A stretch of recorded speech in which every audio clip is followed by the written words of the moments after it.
Israel map వెనుక అసలైన అర్థం ఏమిటి? ఇది భవిష్యత్తు యుద్ధానికి సంకేతమేనా?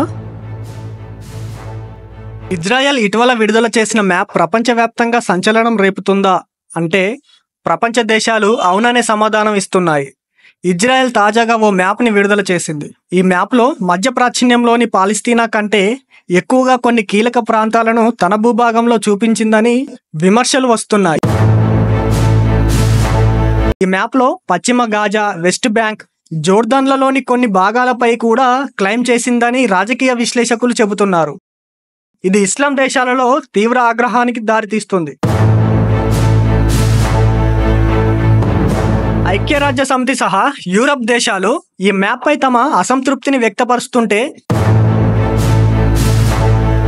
ఇజ్రాయెల్ ప్రభుత్వం మాత్రం ఇది భౌగోళిక క్లెయిమ్ కాదు, భద్రతా ప్రయోజనాల కోసం రూపొందించిన మోడల్ మ్యాప్ మాత్రమే అని చెప్పుకొస్తుంది. అయితే విశ్లేషకులు మాత్రం దీన్ని పవర్ ప్రాజెక్టుగా చూస్తున్నారు. ఇజ్రాయెల్ ఇప్పుడు ఈ మ్యాప్ను విడుదల చేయడం పట్ల అసలైన అర్థం ఏమిటి? ఇది భవిష్యత్తు యుద్ధ కార్యాచరణకు సంకేతమా అనే సందేహాలు కూడా వ్యక్తమవుతున్నాయి.